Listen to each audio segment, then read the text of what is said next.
In the late autumn of 1887, in the high plains cattle town of Drover's Bench, Wyoming Territory, there was a livery stable on the south end of Aldine Street that no one had entered in 11 years. Not truly entered. The hands watered horses there, slept in the hayloft on cold nights, swept the center aisle when the smell grew too thick. They did what a livery's daily round required of them. What they did not do was lift the iron ring set flush into the planking at the back of the third stall, and what they would not do was discuss why.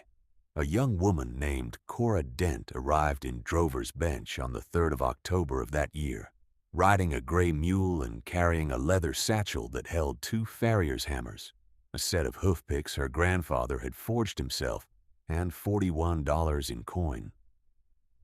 She was 27 years old. She had been run off her grandfather's homestead in Nebraska by a cousin who held a contested deed, and she had traveled west on the understanding that a territorial court in Cheyenne had declared the deed valid on a technicality she could not afford to overturn. She was, by every visible measure, a woman with almost nothing. What she had was her grandfather's tools and the knowledge he had given her over nearly 2 decades of patient instruction, knowledge that had been ground into her hands through repetition and failure, and the particular kind of correction that a good teacher gives, not with his voice but with his silence when a thing is done wrong. Ezra Dent had been a farrier and horseman of the old school, the kind who could read a hoof the way a physician reads a pulse, who knew the difference between a horse that was lame and a horse that was afraid, who understood that the foot and the leg and the animal's whole bearing were one connected system, and that a failure in the shoe was frequently a failure to see the whole. He had taught Cora from the time she was 9 years old, first how to hold a rasp, then how to stand at a horse's shoulder without making the animal feel challenged, then the long, slow education of the hoof itself, its structure and seasons, its responses to wet ground and dry, to work and rest, to age and injury. By the time she was 20, she could cold shoe a nervous mare in under an hour and diagnose a quarter crack that a lesser eye would miss entirely. By the time she was 27 and riding into Drover's Bench on a gray mule with her grandfather 2 years dead, she was, in the northern Nebraska counties, the best farrier between the Loup River and the South Dakota line. Nobody in Drover's Bench knew that yet. She spent her first night in the town at the hotel above the dry goods store, a narrow room with a rope bed and a window that let in the early October cold through a gap at the sill. She lay on top of the blanket in her clothes and listened to the town settle, which is a sound unlike any other, the particular creaking and murmuring of a frontier street after the saloons have started their evening work, and the livestock sounds have quieted to the occasional shift and blow that means the animals are settling for the night. She was not at rest. She was thinking in the methodical way her grandfather had taught her, not chasing an answer, but laying out what she knew in order and waiting for the structure of it to become clear. She spent her second night there as well, eating sparingly and counting her coin, and watching from the window as the street below moved and settled into its evening patterns. She had learned, in the last 2 years since her grandfather's death, that watching was a resource like any other, that it had a return if you gave it the same patience you gave labor, and that the return was usually information you could not have bought. By the third night, she had done enough watching and enough listening in the hotel's common room to know 3 things about Drover's Bench that mattered to her. The first was that the town's only farrier, a man named Sully Marsh, had broken his wrist in September and was not expected to work again before spring. The second was that cattle drives were still moving through until the 3rd week of October, with 600 to 800 head arriving on some days, and that the drovers' horses were in poor condition from the trail and badly needed attention. She had seen enough of the animals on the street to form her own judgment. Rough hooves grown uneven from too many miles on too many different surfaces, shoes worn thin on the toes and loose at the heels, signs of white line weakness that a few more weeks of neglect would turn into something worse. The third thing she learned about Drover's Bench, she learned not from conversation but from the absence of it, from the way men's eyes skip past a certain subject, the way a tongue skips past a sore tooth. Nobody talked about the old livery at the south end of Aldine Street. They talked about livestock prices, the probability of a hard winter, the progress of a land survey north of town, a boundary dispute at the creek that the county was expected to resolve before Christmas. They did not talk about what had happened in the south end of Aldine Street in the autumn of 1876, and they did not talk about Ellie Greer, who had owned the livery since the middle of 1877, when a territorial probate court had awarded it to her as the sole surviving claimant to her brother Walt's estate. Ellie Greer was 63 years old. She lived in a single room at the back of the livery, behind a curtain, and she came out twice a day to feed her remaining horses. She did not speak at length to strangers. She had, Cora was told by the dry goods clerk on the second day, a rule about the south stall. Nobody goes in the south stall. That's Ellie's rule, and before her it was Walt's rule, and nobody in this town has ever been fool enough to ask why twice. If there was something odd about that conversation, it was the way the clerk's eyes went flat when he finished it, as though he had said something he had not meant to say, and was trying to take it back by the quality of his stillness. He turned back to his counting, and Cora led him. She thanked him for the information and went to find Ellie Greer. The livery yard was quiet when she arrived. The two horses in the outdoor pen were at their hay. A crow sat on the fence post at the yard's corner and regarded her with the frank indifference particular to crows. Cora stood at the fence and waited, because her grandfather had taught her that the first thing you do at a new horse facility is stand at its edge and take it in, that the quality of a barn's management is legible from a distance if you know what to look for. She looked at the condition of the fencing, the depth of manure buildup in the pen, the water trough and the state of the boards around it, the angle of the main door, and whether the hinges were maintained. The livery was not prosperous, but it was clean. The animals in the pen were in reasonable condition. The door swung true. Ellie Greer knew her business and worked it with care. If you have ever been dismissed by someone whose dismissal you knew you deserved to overcome, you understand the particular patience it requires to stand in a livery yard in October cold and wait for an old woman to finish pitching hay before she looks at you. Cora understood that patience. She had grown up being dismissed.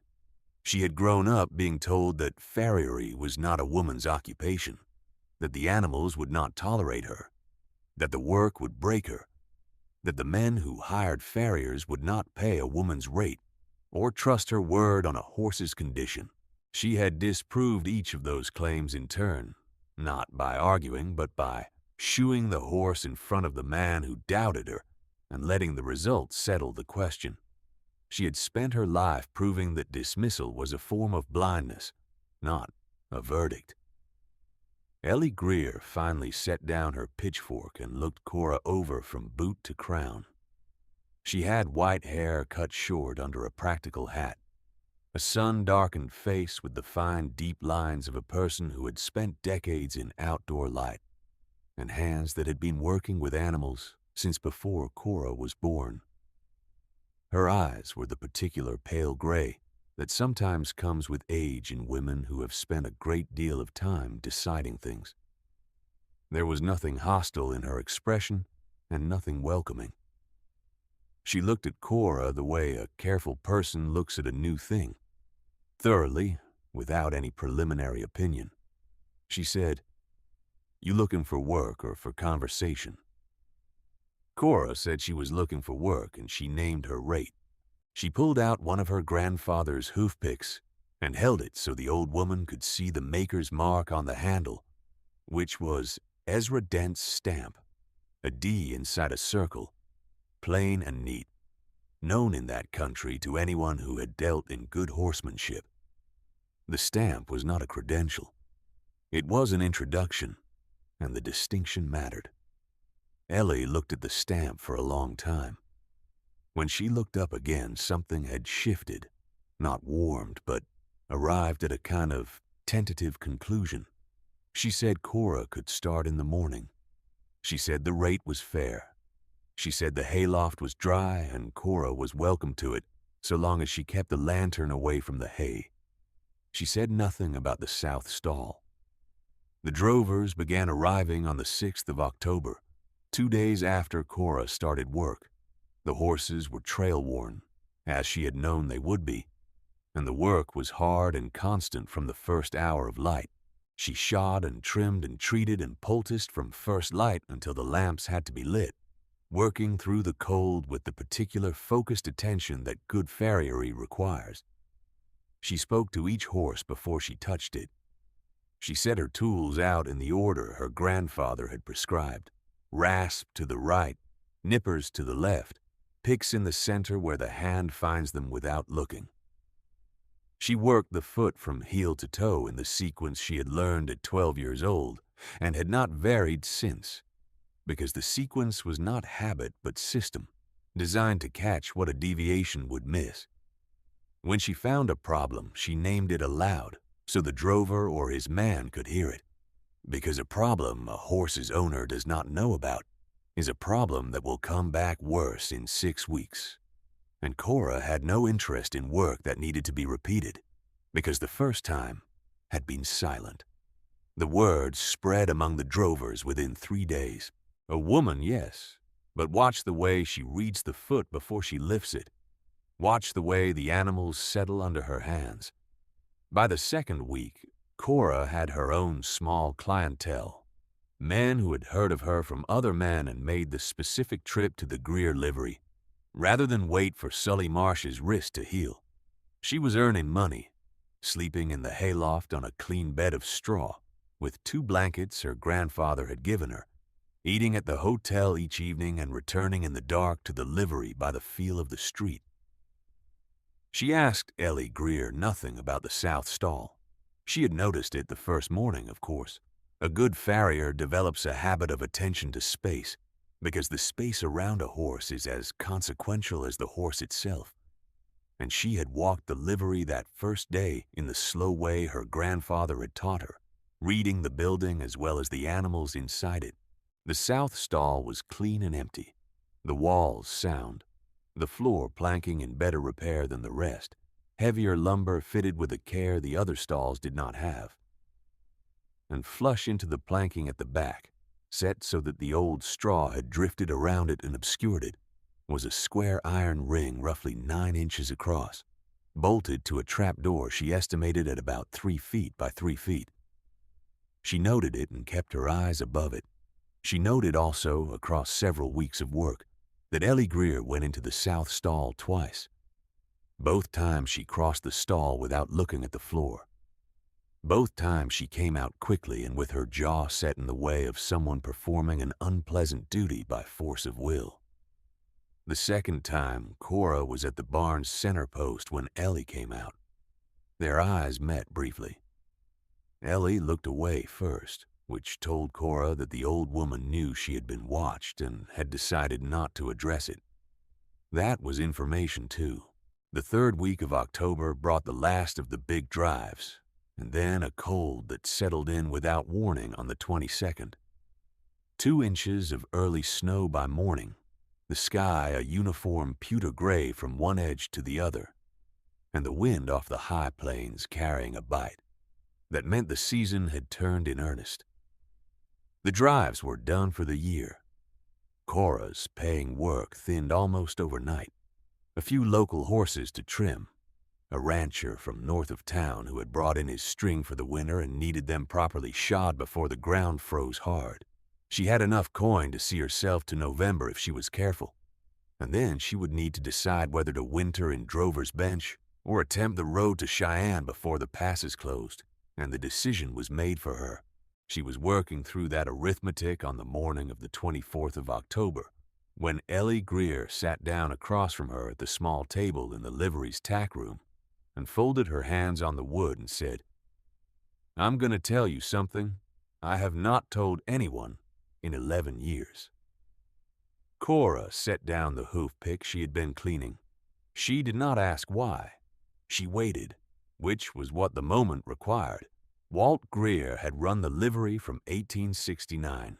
He was a good horseman and a careful man, and he had built the business honestly in the decade before his death, earning a reputation in Drover's Bench and the surrounding range for straight dealing and sound animal management. In October of 1876, a drover named Hatch Corvin had arrived in Drover's Bench with a string of horses and a paper contract for the purchase of grazing land on the north side of the creek. The land belonged, by a proper deed registered in the county records, to a family named Aldine, who had homesteaded it in 1871, and for whom the street was named. The Aldines had broken the ground themselves, built the sod house themselves, sunk the well themselves, and run cattle on it for 5 years before the winter of 1875. Their children had grown up on the land. Their eldest son, a young man named James Aldine, had worked in Walt's livery through those years and was known in the town as steady and honest and good with animals.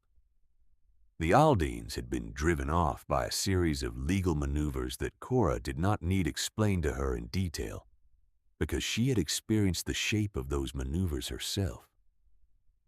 A bank speculator operating through a land attorney in the county seat had produced a prior claim, a document that purported to predate the Aldine filing by 3 months, and had initiated proceedings to have the Aldine title declared invalid.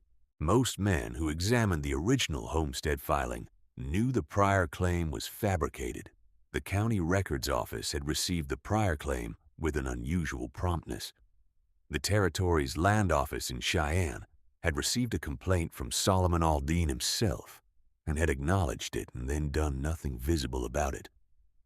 The eviction order had been served in late November of 1875, and the Aldines had gone. Walt Greer had known the prior claim was fabricated. He had known it because James Aldine had told him the specific details of how the county records office visit had been arranged, had described the document that was presented there, and the man who had presented it had told Walt that his father Solomon had witnessed the alteration and had the names of 2 other men who had stood there and seen it done. Walt had known all of that before the eviction order was served, and he had done nothing with it because he was afraid, because the men who operated through paper and attorneys and county offices were not men you crossed in a small territorial town without consequences, and because Solomon Aldine had not specifically asked him to act, had not handed him the evidence, and asked him to take it anywhere. Walt Greer was a careful man and a cautious one, and caution in that particular situation was a way of doing nothing while appearing to consider. What changed in the autumn of 1876 was that Solomon Aldine came back, not to stay, not to fight a battle he had already lost in the courts.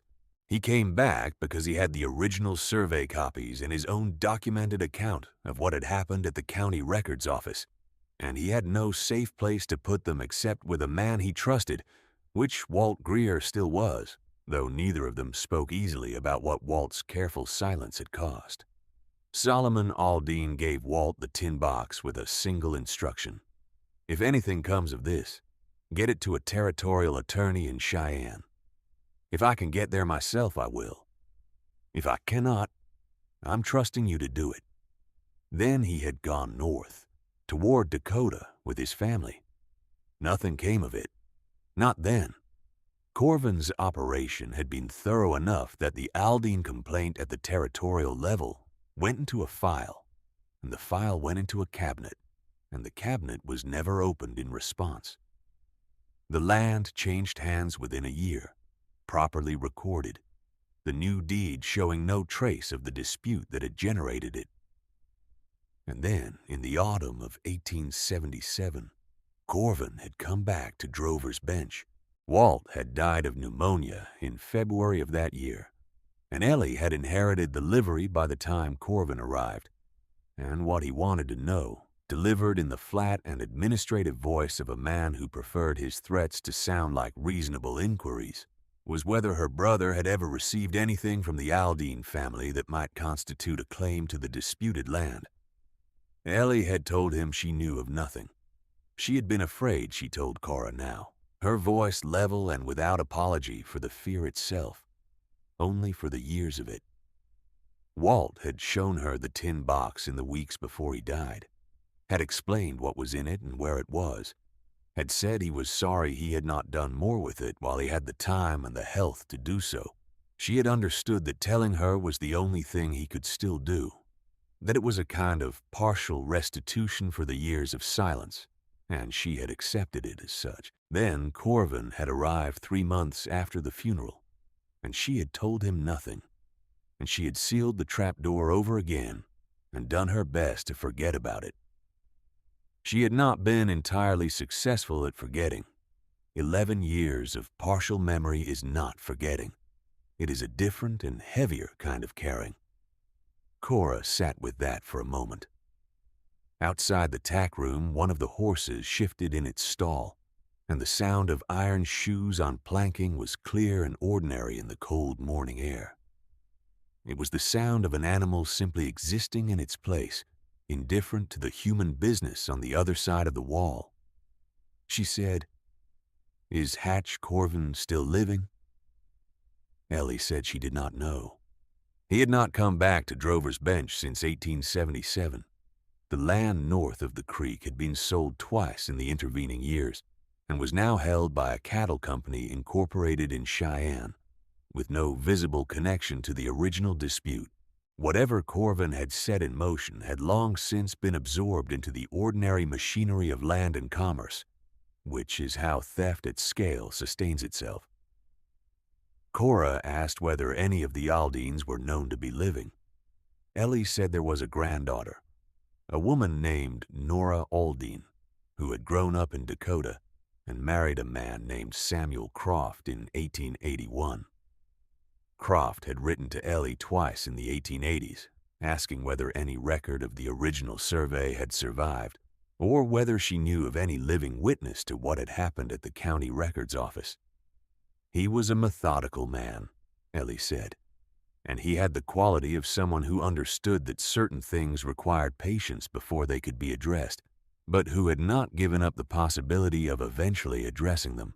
She reached into the pocket of her work coat and produced a folded envelope. She had kept it then.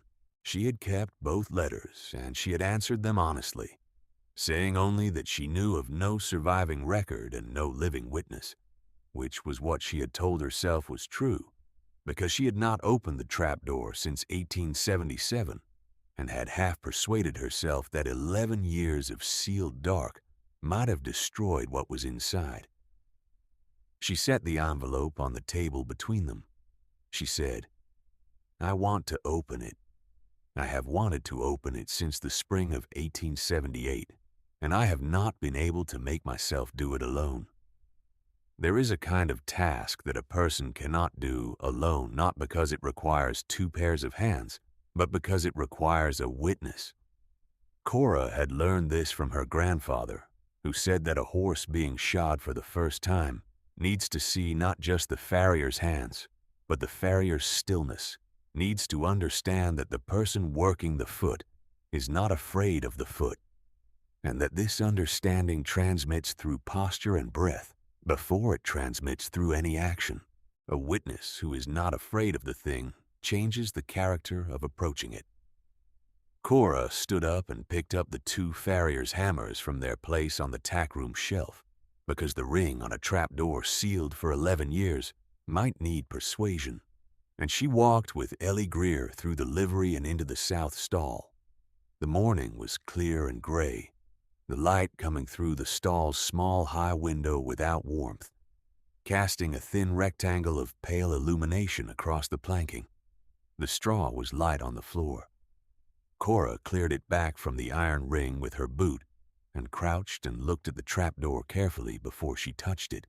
because her grandfather had taught her that looking at a thing before you touch it is not hesitation, but respect, that a hurried assessment of a hoof or a mechanism produces errors that a careful first look prevents. The planking was solid. The ring was surface rusted but not seized. She tested its bracket with 2 fingers and found it firm. The trapdoor had been constructed with a quality of care that the rest of the livery's floor did not have. Heavier lumber, better fitted joints.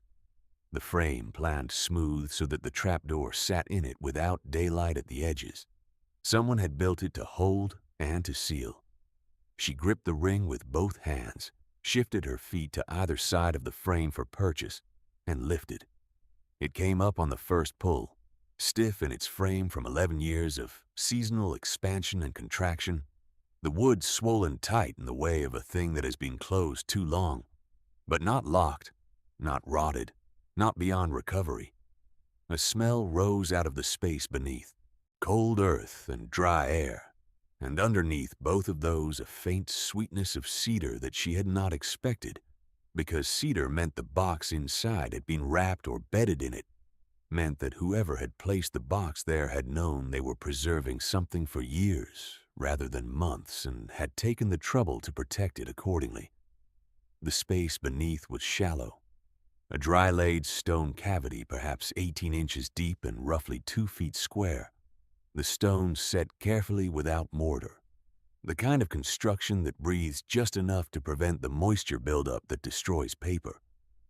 And in it, wrapped first in oilcloth and then in cedar shavings now gone to fine dust, was the tin box. Cora lifted it out and set it on the planking in the window's pale light and did not open it. She looked at Ellie, who was standing at the stall's entrance with one hand on the post, and her face turned slightly away, as if she could not quite meet the object she had been carrying at a distance for more than a decade. Cora said, "Come and look." Ellie came. She stood over the tin box for a long time, looking at it the way a person looks at a thing that represents everything they should have done and did not do, which is a particular kind of looking that has no satisfaction in it but carries its own form of honesty. Then Ellie reached down and unlatched it. Inside were 6 documents, folded tight and dry, preserved by the cedar and the stone cavity's stable temperature into a condition far better than 11 years of waiting had any right to produce. A territorial survey copy, stamped with the county surveyor's seal for Johnson County, Wyoming Territory, dated September of 1871, with the land description written out in the precise notation of a man who had been trained to leave nothing to interpretation.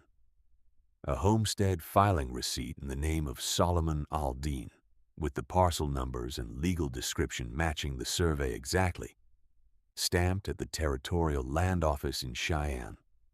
2 letters in the same careful hand, one addressed to a named territorial attorney in Cheyenne, and one addressed to whom it may concern, both stating in plain language what Solomon Aldine had witnessed, that a man had presented a document at the county records office that he, Solomon, recognized as having been altered, the alteration being to the date on an instrument of prior claim, and the name of the man who had presented it being Hatch Corvin, acting through a land attorney whose name Solomon also knew.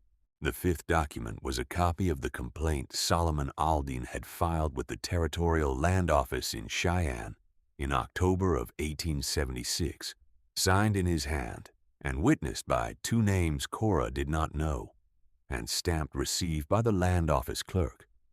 The 6th was a letter from Solomon Aldine's son, dated March of 1877, addressed to Walt Greer and asking in plain and steady language whether anything of record had been preserved with him, and whether Walt had any knowledge of what action the territorial office had taken on the complaint. Cora read each document through once, and then set them in order on the clean planking in the thin morning light. She read them in the way her grandfather had taught her to read a hoof, without opinion, looking for what was there rather than what she expected or feared to find. What was there was clear, The survey was legitimate. The homestead filing predated the prior claim by more than 4 years. The complaint had been received by the territorial office and the receipt was stamped. The account of what had happened at the county records office was specific enough to constitute a sworn statement, if sworn before the right authority, and it named a witness who had been present and whom Solomon Aldean had expected to corroborate him. The quality of the silence in that stall was particular. It was not empty. It was the silence of something that had been waiting to be heard for 11 years and had now been heard, and the difference between those two kinds of silence is the difference between a sealed thing and an opened one. She said, "The Territorial Land Office will have its own record of the complaint's receipt. If Solomon Aldean filed it, the filing is there even if no action was ever taken on it. The stamp on the copy is dated and office marked, which means the record of receipt exists independently of this copy." Ellie said, "I know." Cora said, "The granddaughter's husband wrote to you." Ellie said, "He did." Cora looked at the envelope still on the tackroom table, visible through the stall entrance. She said, "The land cannot be recovered. It has changed hands twice in legitimate transactions made by parties who had no knowledge of the underlying fraud. That is a different question from whether the record can be corrected and whether the original wrong can be formally acknowledged." Ellie looked at her steadily. She said, "I know that too. Sometimes a person carries something toward a threshold and cannot cross it alone. The crossing requires not a hero and not a rescue, but a witness who will stand at the edge of the thing with them and simply not look away."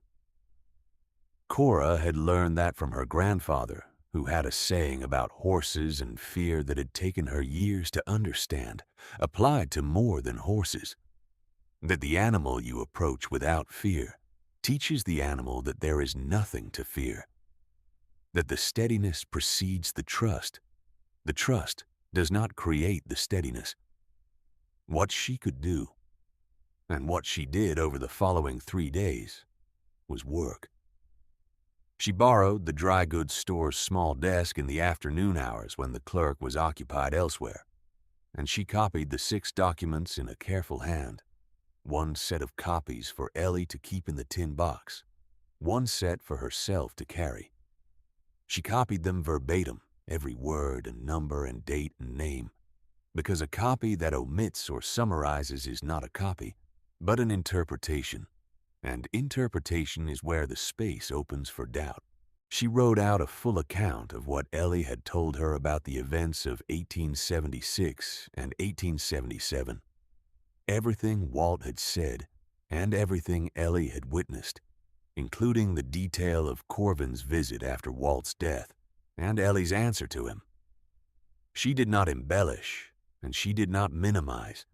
She wrote the account the way her grandfather had taught her to write a shoeing record, every nail and measurement and irregularity noted without opinion, because opinion is not what a record is for. A record is for the person who needs to know what happened, later when the person who knows it is no longer available to say. She posted 2 letters on the morning of the 27th of October. The first went to the Territorial Land Office in Cheyenne, addressed to the chief recording clerk, with copies of the 3 most critical documents and the written account of Ellie Greer's testimony, and a formal request that the complaint of October 1876 filed by Solomon Aldean be located in the office's records and cross-referenced with the attached copies. She phrased the request as a request and not as a demand, because she understood the territory of offices and the men who worked in them, and she knew that a letter that asked was more likely to be answered than a letter that required. The second letter went to the address on Croft's envelope, Bismarck, Dakota Territory, and it contained the full account of what had been found and where it was being held, and what steps had been initiated, and an invitation for Samuel Croft to consult a territorial attorney in Wyoming or Cheyenne at his earliest practical convenience. She sealed both envelopes at the hotel's writing table on the evening of the 26th with the lamp burning low and the early winter dark already full outside the window. Then she sat for a while without doing anything, which was unusual for her, and she thought about Solomon Aldine at a county records office in 1876, watching a document being presented that he knew had been altered, knowing that what he was seeing was the machinery of his family's displacement being assembled in front of him, knowing also that the machinery would proceed regardless of what he knew. Because he was a homesteader and the man presenting the document was connected to men with resources and attorneys and county clerks who were not indifferent to the direction of their own interests.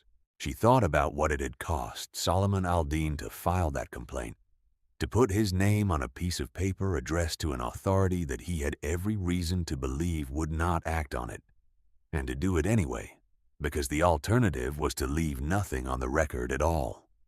She posted the letters first thing in the morning and did not wait in Drover's bench to see what came of them. That was not her role in this, and she knew it. She had lifted the trapdoor and taken out what was inside and put it into the hands and the official record where it belonged, and the rest of the process was slower and less certain and would be conducted by people with different tools than hers. She had enough coin to reach Cheyenne if she started now, before the passes became uncertain, and she had been told of a ranch in the Wet Mountain Valley in Colorado that was known to winter a good farrier in exchange for the season's work. Her grandfather had known the Valley rancher's father and had spoken well of the family. She said goodbye to Ellie Greer on the morning of the 1st of November. The old woman stood in the livery yard in the first thin light, her hands in her coat pockets, and she said very little, which was appropriate. She said, "I'm sorry it took 11 years. Cora said, "It took what it took." She rode out on the gray mule with the satchel across her back and her grandfather's 2 hammers wrapped in cloth inside it, and she did not look back at the south end of Aldine Street, because looking back at what is finished is not a habit her grandfather had encouraged. The letter from the Territorial Land Office came the following spring, forwarded from a post office in Cheyenne where she had left her name. The chief recording clerk confirmed that the complaint filed by Solomon Aldine in October of 1876 had been located in the records. It had been received, he wrote, stamped, and filed. It had not been acted upon at the time of its receipt. He could not, he wrote carefully, speak to the reasons for that absence of action, which was the kind of sentence that said everything it needed to say, without saying it in a form that could be quoted in a proceeding. He could confirm that the record of the complaint's receipt was intact and had been entered into a formal review process that would require documentation from any interested parties. A second letter arrived 6 weeks later from Samuel Croft in Bismarck. It was a short letter, 3 paragraphs, written in the precise hand she recognized from the copy she had made. He said he had retained a territorial attorney in Cheyenne. He said his wife had read the account of what had been found in the livery in Drover's bench and had not spoken for the better part of an evening afterward, which he said was unlike her. He said he was grateful.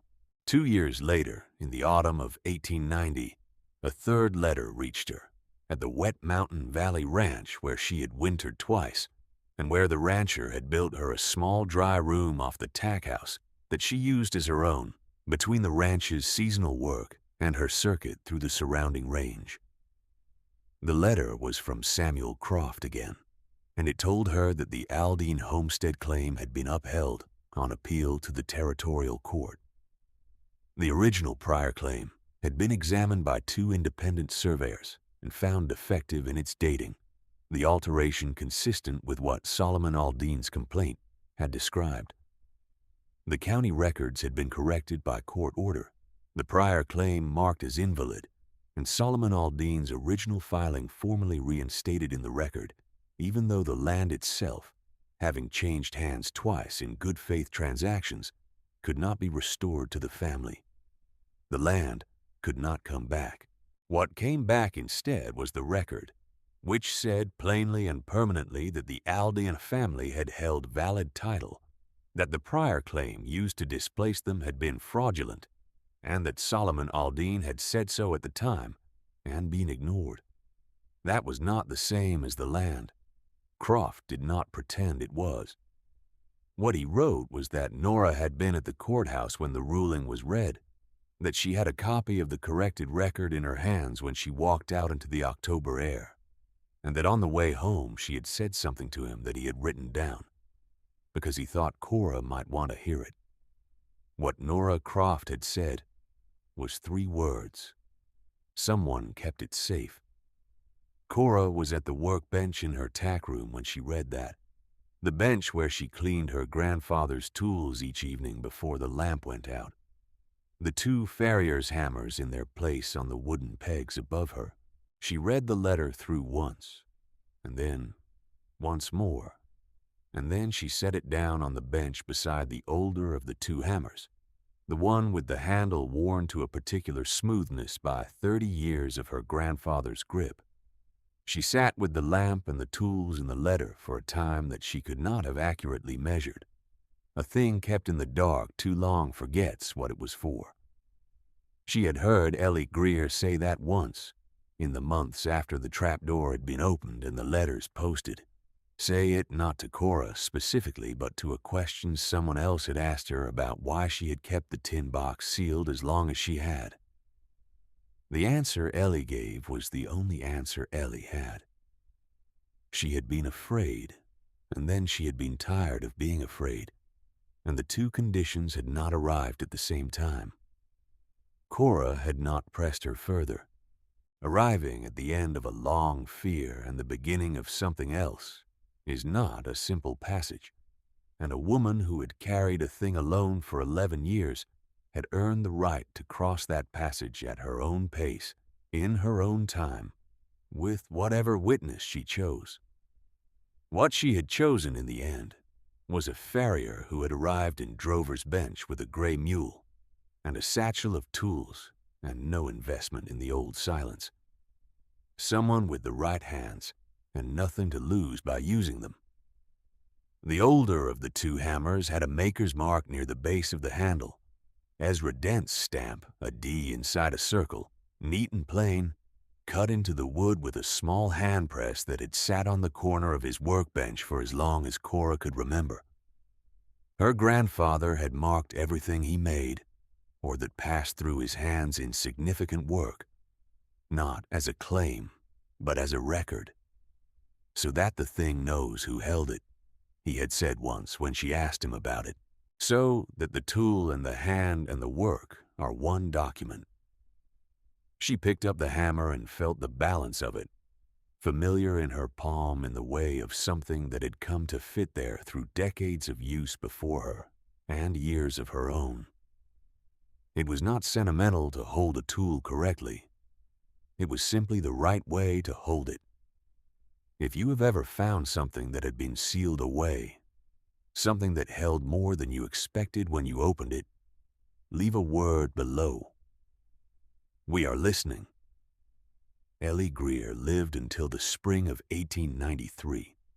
She ran the livery on Aldine Street until the month before she died, and in the last years she kept the south stall open for boarders the same as any other.